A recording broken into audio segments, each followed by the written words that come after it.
Bueno, y estamos aquí en la segunda entrevista de nuestro tema que vuelve por segunda vuelta, que es desarraigo. Esta vez con Lucero Gómez Cruz, es nuestra invitada para este segundo tramo. Ella se desempeña como profesora aquí en el IFDC en la materia de lectura y escritura académica. Es mexicana. Y bueno, complementá vos la presentación, decinos cuánto hace que estás aquí. En agosto, el 19 de agosto, voy a cumplir 20 años de vivir en Villa Mercedes. Toda una vida. Y 22 que dejé mi país. ¿De qué parte de México venís? Yo nací en Tampico, Tamaulipas, que está el Golfo de México, no sé si alguien lo ubica, ahora para Trump es el Golfo de América, pero para quienes nacimos ahí y somos mexicanos sigue siendo el Golfo de México. No sé si ubican la figura de México, el Golfo. Arriba está Veracruz, que es largo, y después hay otra provincia que se llama Tamaulipas. Ahí en la cabecera de la ciudad, Tampico, con vista al mar, ahí aprendí a nadar en el mar. Bueno, ahí nací y después por cuestiones de laburo de mis viejos, también ellos tuvieron su propio desplazamiento, su propio desarraigo, se fueron a vivir al DF cuando yo tenía 1 año y me crié en el Distrito Federal hasta los 28 años que me fui a España. Bueno, contanos, o sea que sos una doble migrante, digamos. Primero te fuiste a España y luego viniste aquí. Sí, primero me fui a España, qué sé yo, tiene mucho que ver con la... Por ahí sería el porqué, ¿no? Sí. Estoy tartamudeando mucho, pero es porque estoy tratando de pensar. Sí, yo quería ver el mundo, punto. Recuerdo que, bueno, siempre me gustó leer, me gustó escribir, pero las condiciones, yo ya trabajaba en la facultad en México, tenía 28 años cuando me fui, me pedí una licencia sin goce de haberes y van a ser 22 años que no he vuelto a vivir. Afortunadamente vuelvo cada año para visitar a mi familia, pero en realidad tenía ganas de ver otras cosas, ver otra experiencia. En aquel momento podía decir de mi contexto que no era el que particularmente a mí me favorecía para lo que yo quería de la vida. Y hoy, 20 y pico de años después, en realidad me doy cuenta que las mismas cuestiones siguen estando. Es uno el que se va y es uno el que siempre resulta ajeno a determinados contextos, a determinadas sociedades. Hace poco, justamente en terapia, pensaba, ¿no? Si me hubiera ido bien en México, si me hubiera quedado, si me hubiera ido bien en España, si me hubiera quedado, como me fue acá en Argentina, yo creo que me hubiera ido bien en cualquier lado. Pasa que ahora lo veo de vuelta, digamos. Bien. Pero sí, fue por una cuestión de ver el mundo y ver qué es lo que tenía el mundo reservado para mí. Lo salí a buscar.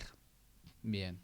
Y bueno, contanos un poquito cómo fue, cómo surge esta idea de venirse para Argentina, qué pasó cuando llegaste. Yo estaba viviendo en Barcelona, yo siempre he dicho, y por ahí quienes han inmigrado lo pueden decir, emigrado, siempre digo que son 2 años para que vos te asientes en determinado lugar, te asientes en determinados países, que tiene que ver con la cuestión legal, la cuestión de conocer el territorio, el idioma, etcétera. Como para que después seas parte de. Yo en Barcelona ya estudiaba catalán, ya trabajaba, ya estudiaba para integrarme, pero como siempre digo, hay una cosa que pasa solamente con esa intensidad una vez en la vida y cuando sos joven, que se llama amor, ¿no? Por suerte solo pasa con esa intensidad de cambiar todo un destino, lo repito, una vez en la vida y cuando sos joven, por fortuna. Me enamoro por internet, conozco a un caballero que en ese momento y al día de la fecha lo sigo viendo de esa manera, me dio vuelta la cabeza como nunca antes y nunca después y decidí probar suerte. Yo andaba buscando la vida, en realidad. Y la vida me sorprendió, llegué acá a la Argentina, vine por primera vez en noviembre del 2004, me acuerdo muy bien, ustedes por ahí no se acuerdan, bueno, ahora están haciendo un poquito de memoria y van a empezar a recordar. Pero siempre decía, imagínate, yo venía de Barcelona y esa Argentina del 2004, noviembre de 2004, rota, era como un contraste bastante fuerte. Pero bueno, el amor tiene cara de hereje, me quedé, volví a Barcelona, terminé los estudios y en agosto del 2005 aterricé en Buenos Aires y el 19 llegué a Villa Mercedes ya con 2 valijas, siempre digo, llegué con 2 valijas, un puñado de sueños y bueno, y acá hice una vida. Y llegaste a Villa Mercedes, ¿no? Y llegué a Villa Mercedes, sí, es muy particular, muy particular. Encima de venía de 2 grandes ciudades, ¿no? Distrito Federal, después Barcelona, cada una con sus particularidades. Pero a mí Villa Mercedes me pareció un encanto. Claro, de vos no ciudad. pasaste por La Cava, por Buenos Aires. No, viví unos años después en Cava, con quien fue mi esposo.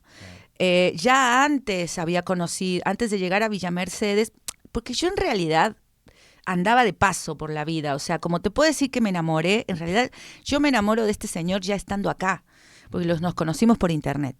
Claro. ¿Sí? Pero y acá cuaja acá. Claro. Entonces yo tenía todo un programa de, bueno, voy a Mar del Plata, voy a Pinamar, estoy en Buenos Aires, voy a Mendoza, voy a esto, pero llego a Villa Mercedes, me busca en la terminal y no salí nunca más, o sea, y cuando me fui, cuajó, y cuando me vuelvo a España, me di cuenta que, esto se los digo así, se me desgarraba el alma al saber que acá se quedaba esa persona que nunca me hizo sentir, que nunca sentí lo que había sentido antes y nunca lo he sentido después. Así que, nada, decidí quedarme, hicimos una hermosa vida. Después él fallece en el 2013, en enero del 2013, por una cirrosis provocada por hepatitis C. Nosotros, y hablando de esto, del desarraigo y de los duelos y de lo que está sucediendo, nosotros militamos 3 leyes que no existen más, que es lo terriblemente doloroso de este nuevo duelo que estoy atravesando en este momento, que tiene que ver con la pérdida de todo, de derechos y de leyes como la ley de trasplantes, la ley de hepatitis C y la ley de hepatitis virales y VIH, y la ley de trasplantados, porque mi marido fue trasplantado, falleció, y durante todo ese tiempo puedo decir que conquistamos esas leyes que no existen más, pero bueno, alguna vez lo hicimos. ¿Qué significó? Porque dijiste que venías de 2 ciudades enormes. ¿Qué significó venir acá? Nosotros le llamamos ciudad Villa Mercedes, pero sabemos que en todo caso es una ciudad chiquita. ¿Qué significó venir y arrancar acá? ¿Cómo codificaste? ¿Cómo te fuiste adaptando? Adaptarse es difícil. De hecho, en este momento de mi vida estoy tratando de desadaptarme. Porque te cansa, hay determinado momento, o por lo menos como me tocó adaptarme a mí, en que te cansa. Fue muy loco porque por un lado llego a Villa Mercedes viviendo con un porteño, que claro, o sea, vivo con un porteño que en el 2001 había llegado con una mano adelante y otra atrás a trabajar a Villa Mercedes, 2001 estallado, ¿no?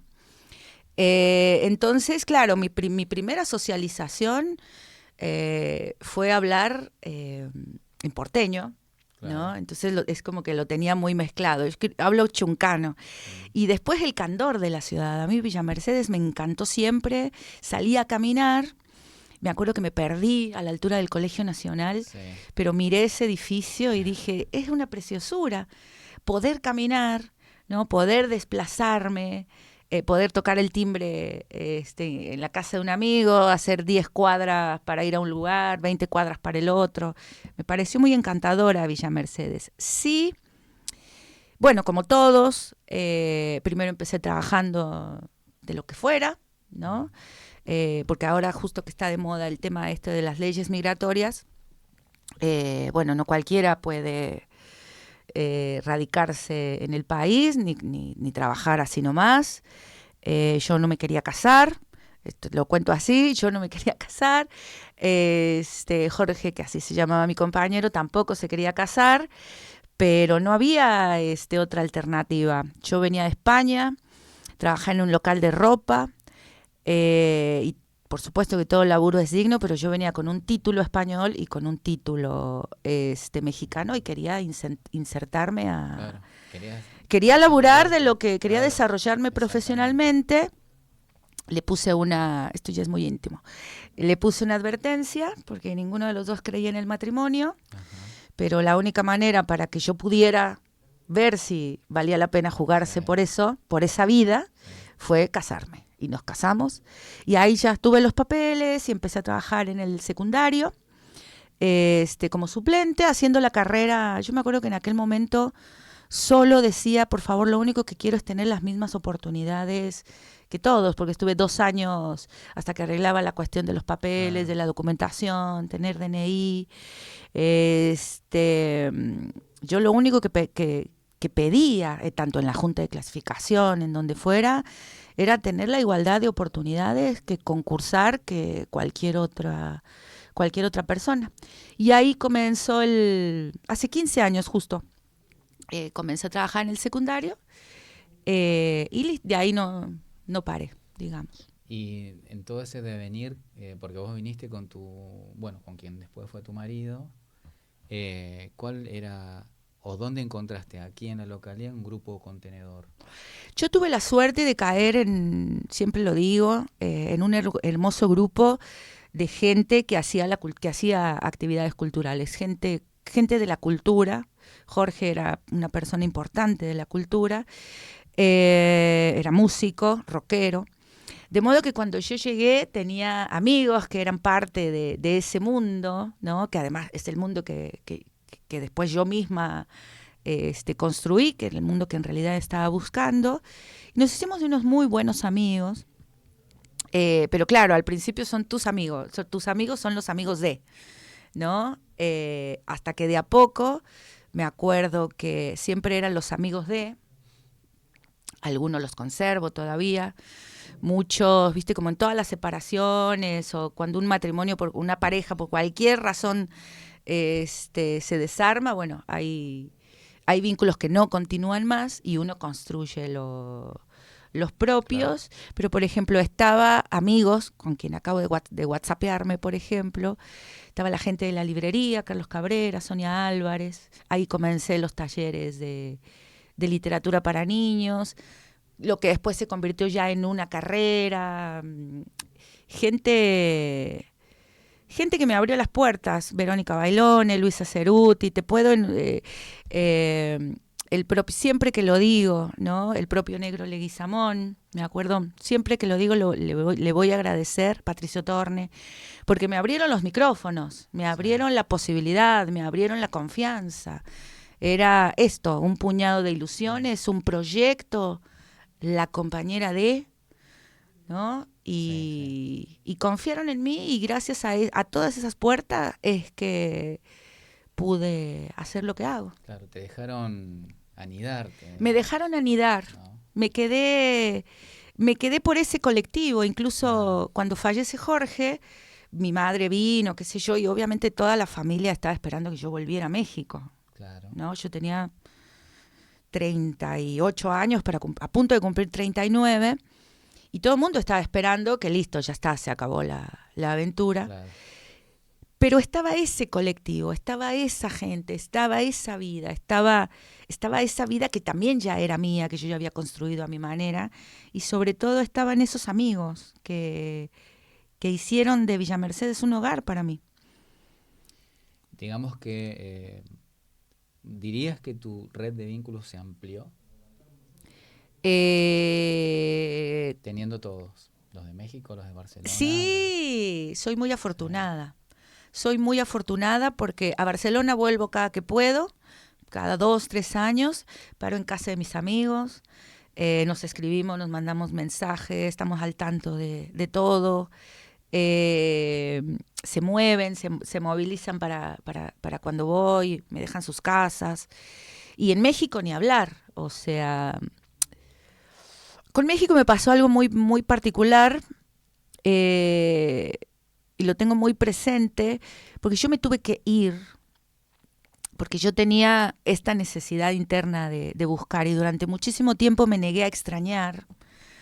Yo me acuerdo que llamaba a las navidades con mi mamá, con mi papá y lloraba y lloraba y lloraba. Y un día lo bloqueé y dejé de extrañar. Y eso se va convirtiendo como en... se va haciendo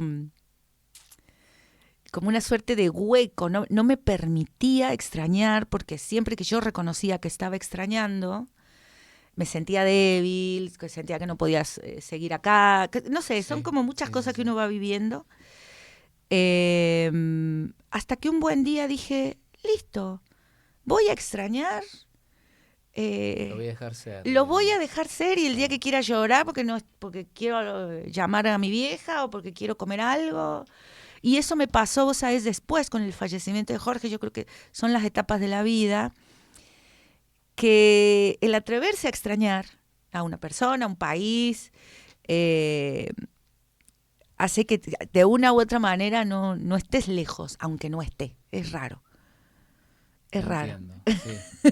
Es estar sin estar, Es digamos. estar sin estar y es permitírselo. Entonces, cuando me di cuenta de que podía extrañar, nada, como que retomar, como que me autoflagelaba, ¿no? No quiero Sí. hablar con mi familia porque me va a doler. Y bueno, que me duela, que Tiene que duela, doler. tiene que doler. Y construir otros vínculos, Sí, otras maneras. Ahora con el celular, bueno, sí, es otra cosa. Yo me acuerdo que en aquel momento se mandaban, eran los mails, mi sí. cuenta es de Hotmail, imagínate. Sí. Yo también tengo. La tengo por Sí, orgullo. sí. Cartas, yo me acuerdo que le escribí a mi papá cuando me venía para acá, no me Mm. atrevía a decirle a mi viejo que estaba locamente enamorada, también por la crianza mexicana, qué sé yo. También eso me pasó. En España, en México era muy rebelde o muy oveja negra, muy progresista. Mm. En España muy conservadora. Ujú. Y acá una más. Qué En interesante. Argentina, y Qué yo creo que por interesante. eso me quedé, era una más. Pero lo del una más que estás diciendo ahora me resuena por el contexto, por la localía, Sí. ¿no? Por eso, qué interesante lo que decís. Sí, acá siempre me sentí, incluso al día de la fecha, una más. Ujú. O sea, se puede o se podía cohabitar distintas realidades, identidades, sin que te estuvieran machacando la diferencia, Mm. ¿no? Em, Y aquí llamarías patria. Al estómago. Eso lo tengo muy claro. La Yo patria también. vive en el estómago. Yo vivo todo el año con hambre. Ujú. Tengo hambre todo el año. No Sí. lo parece, pero tengo hambre todo el año. Cuando voy a México subo de 4, Ujú. 5, 6 kilos porque es comer, comer, comer, comer, comer. Lo Ujú. que más extraño, y de hecho La cuando comida. es la comida, traigo valija, pago valija, no me importa, fortunas para Con traerla comida. llena de comida. Es lo que más extraña directamente. Y siempre tengo picante en casa, tengo en el freezer, ayer le contaba a unas amigas, en el freezer tengo harina de maíz, y yo sí, yo ya me conozco. Por ejemplo, ahora estoy por ir en julio a ver a mi familia y ya sé que es mi tiempo, que mi tiempo de recarga está llegando a su fin porque también se empieza a terminar la Ah, comida, casi al tiempo de que voy a viajar. La patria para mí es eso. Lo que más extraño realmente es la comida. Y después, ¿es la comida per se o es ese ritual de comer con acompañado de es que es es la comida, como ustedes, ¿no? Es la comida de la madre, es la sobremesa, la charla, el encuentro. Pero sí, en mi caso muy particular, tiene que ver con los sabores, porque Ahí la va. comida argentina es muy suave. Sí. Le dicen picante a la pimienta. La pimienta no es picante, es otra cosa. Nosotros tenemos 180 y pico variedad de chiles, de ajíes. Entonces sí, en mi caso muy particular es eso. Pero sí, yo creo eh, lo que más resuena y lo que más se siente, digamos, es en la panza, es visceral. Y en función de esto, vos, digamos, al inicio de la entrevista dijiste que bueno, que vos ya tenías como el ímpetu de salir y conocer el mundo y tal, ¿no? Aquí ahora, teniendo en cuenta los contextos, ¿vos qué pensás? ¿Cómo te reconocerías? ¿Como una migrante, como una exiliada, como una desterrada? ¿Cómo te ves? Eh, no, yo me quedé, una emigrante. Ujú. Emigrante. Siempre hay una canción que es la de no soy de aquí ni soy de allá, porque en realidad acá, por más que uno se sienta que es de acá, nunca termina siendo de ningún lugar. O sea, el que se va por cualquier razón, hace poco una amiga me decía que ese cagón es irse, le digo, para mí es todo lo contrario, ¿no? Por el tema de esto de que mucha gente ahora se está yendo del país Sí, para buscar sí, otra sí, vida sí. mejor. Primero principal, quien busca una vida mejor, sea quien sea, uno no tiene derecho a juzgarla desde ninguna perspectiva, ¿no? Porque la vida mejor es la de cada uno, lo que cada uno elige. Y después, bueno, todo lo que cuesta, por ejemplo, yo estoy cansada de tener que traducirme. Todo Mm, el tiempo, viste, como que llevo 20 años explicando por qué soy, por qué como, por qué hago, por qué mm. pienso, y eso a mí, a esta altura de la vida, ya me cansa, pero tiene que ver con la adaptación, ¿no? Entonces, devuélveme la pregunta, pues estoy en perimenopausia, chicos, y me olvido. No, eh, yo la pregunta era cómo te veías vos, cómo te considerabas, si te Ah, considerabas desterrada, sí, exiliada. ni de aquí ni de allá. No soy Ujú. de acá ni soy de allá, no tengo edad ni porvenir. Emigrante, porque también en México cuando voy tampoco soy de allá, o sea, me marcan. De hecho, por ejemplo, acá, cuando tengo posicionamientos políticos después de 20 años y de haber tenido una actividad, de seguir sosteniendo una actividad pública con ideas firmes, siempre como la descalificación es, pero vos no sos de acá. O sea, siempre la descalificación es el gentilicio, la Mm, mexicana, claro. ¿no? Y el vos no sos de acá. Y al mismo tiempo en México, cuando voy y opino, te Sí, dicen, pero vos qué haces si vos no vivís acá. claro. Entonces terminás siendo Literalmente no soy ni aquí ni de allá, de claro. ningún lugar. Y Exactamente. además a mí me pasa la característica, por eso te digo, soy emigrante, porque Ujú. él también, al no tener una pareja estable, al no haber tenido hijos, al no haber echado las raíces que se supone que toda persona tiene que hacer, Ujú. o la mayoría de las personas, establecerse. Me acuerdo que cuando me tuve la suerte de construirme la casa con el Procrear, uy, van a saltar todos ahora. ¿Cómo una mexicana se hizo la casa? Me acuerdo que alguien me dijo que ya había echado raíces y le dije que no, que en realidad me había construido un nido.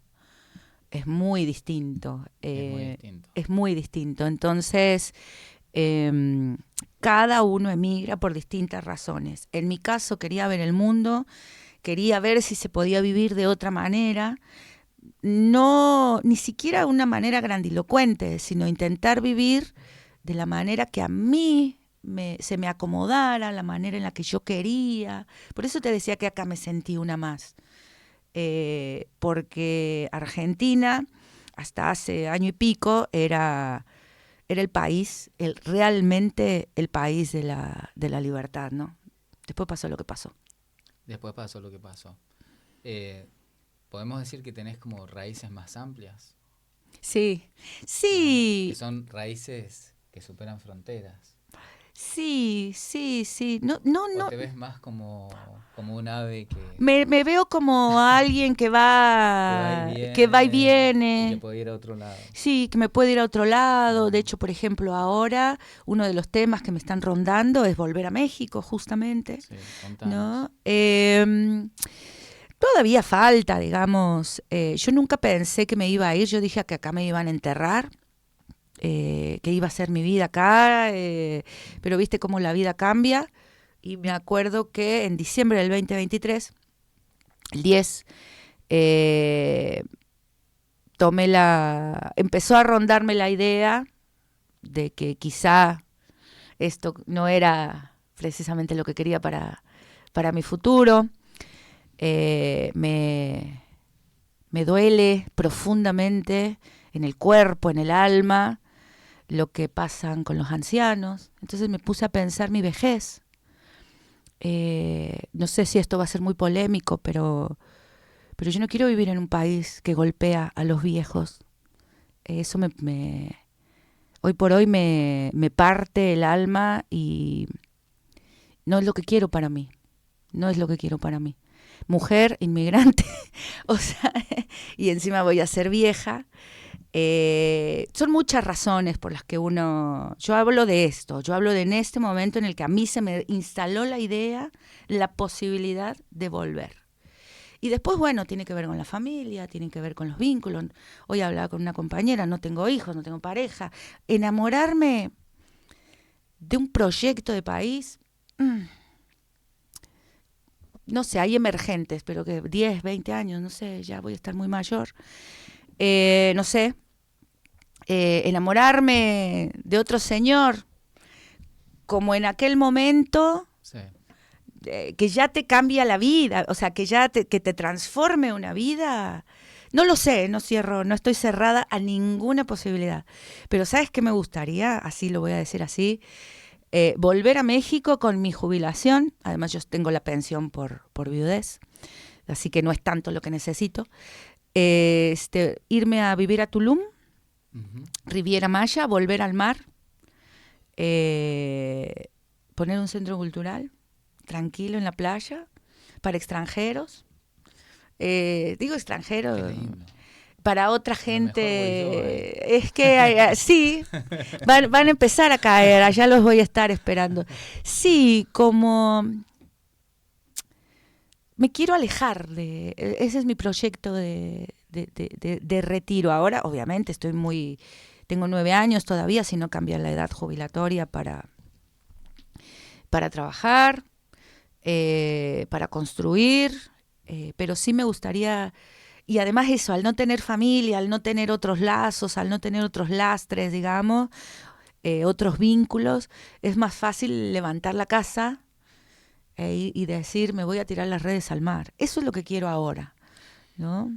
Y digamos, suponiendo que puedas viajar en el tiempo, ¿no? Y asumiendo que el tiempo fuese lineal, Hmm. ¿a dónde te gustaría viajar ahora? ¿Hacia el futuro o hacia el pasado?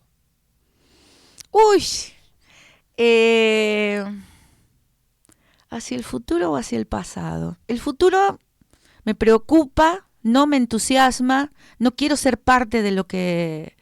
Creo que estoy estudiando la respuesta. A Spinetta diré otra cosa, pero no me entusiasma el futuro, no quiero ser parte de este mundo del futuro. Quiero al contrario, lo que busco ahora es retirarme. Me he pasado los últimos 20 años de mi vida tratando de insertarme en el sistema y ser parte del mundo. Y te digo, es como que ya me puse en la cabeza que son los últimos 9 años eh, y me alejo. Entonces, no sé si todo tiempo pasado fue mejor, pero qué sé yo, no sé. En este momento, lo escribí justo esta mañana en Facebook, quizá estoy en una etapa de otro duelo más, eh, asumiendo con tristeza aquello que fue y que ya nunca más va a volver a ser, o por lo menos no en la manera inmediata. Entonces viajamos al pasado a la jovencita Lucero. Uh, Bonita. ¿Qué le dirías? Yo le diría, que siga adelante, le diría que no está loca, que siga caminando y que un día va a llegar a un país, voy a llorar porque además es cierto, y que un día va a llegar a un país en la que no va a ser una loca, sino que va a ser una más. Y va a encontrar un montón de gente que va a trabajar por una utopía, va a confiar, va a construir otra cosa y sobre todo eso, no se va a sentir sola. Mirá cómo me pongo a llorar. No me voy a sentir sola. Yo acá nunca me sentí sola. Por las características de la ciudad, por las características del país, por la buena gente que conocí. Pero yo le diría a Lucero que siga adelante, que va a llorar, que va a vivir, que es lo que ella quería. Bueno, y ya como para ir cerrando, quiero decir que, bueno, Lucero además trabaja en la Biblioteca Popular Esteban Agüero. Es uno de sus proyectos y aportes que nos ha hecho nosotros como pueblo y como sociedad. Sí, la Biblioteca Esteban Agüero me llena de orgullo. Hace 15 años que soy voluntaria, en el 2010, ya, el tiempo vuela. Heredé heredé la presidencia de Julia Ruiz Viscontini, heredé entre comillas, porque hay toda una comisión, etcétera. Cuando Julia fallece, que fue mi amiga, ella fue parte de mi hogar cuando yo llegué acá. De hecho, la conocí el primer día que llegué. Bueno, y la acompañé durante muchísimos años. Y cuando ella fallece, me entregan las llaves de la biblioteca. Para mí fue una gran responsabilidad quedarme con las llaves de ese espacio, que hoy por hoy se ha multiplicado. Está lleno de gente, hay 10 voluntarios. Conmigo somos 11 voluntarios activos que abrimos todos los días. La biblioteca está abierta 24/7. Hay un montón de agrupaciones. Yo siempre digo que los jóvenes más lindos de la ciudad están ahí en la biblioteca, porque son los chicos que alfabetizan en los barrios, son los chicos que ahora mismo se organizan para reparar netbooks, para llevárselas a los pibes que, claro, no tienen acceso. En este momento en particular, a la biblioteca la siento y se los he dicho a los chicos como los hombres del bosque de Fahrenheit, ¿no? Mientras los bomberos incendian libros, hay un lugar en el que uno todavía puede refugiarse y encontrar a gente que construye con otro, construye para otro, que se mira en otro, que no es una utopía, aunque hoy parezca que son esos tiempos, ¿no? Que volvimos a esos tiempos, de confiar, de generar espacios comunitarios en donde podamos encontrarnos, en donde podamos confiar y en el que sucedan cosas, ¿no? En el que surjan nuevas generaciones. No sé, en este momento y por la edad que tengo 50 años, no sé en qué momento se pasó la vida, pero en este momento me gustaría eso, que se construya, la biblioteca tiene 30 años, bueno, que se siga sosteniendo hacia adelante, ¿no? Y hacia el futuro. Siempre les digo a los chicos, en este momento no veo el futuro, no creo el futuro, pero creo en ustedes. Entonces, bueno. Hacia lo colectivo. Claro, sí. Bueno, te digo que sos un lucero para estas tierras. Ay, gracias, sí. Ay, gracias. La verdad es que sí, a veces cuando por ahí tenemos discusiones, les digo, bueno, ¿vos qué has hecho por tu país? ¿Vos qué has hecho por tu ciudad? Digo, porque yo desde que llegué me he ganado a pulso el derecho de opinar, de decir, una huella. Ya la Biblioteca Popular Antonio Esteban Agüero es un referente, ya es un centro cultural, ya no es solo una biblioteca, es un centro cultural en el que pasan muchas cosas. Y yo creo que no hay actor político, educativo, social y cultural de la ciudad que no esté pendiente de lo que hacemos. Y eso es importante. Sí. Bueno, y ya hemos llegado al final de esta entrevista, muy rica, muy emotiva. Muchísimas gracias y nos estaremos viendo. Gracias. Bueno, gracias por este espacio. Gracias, chicos.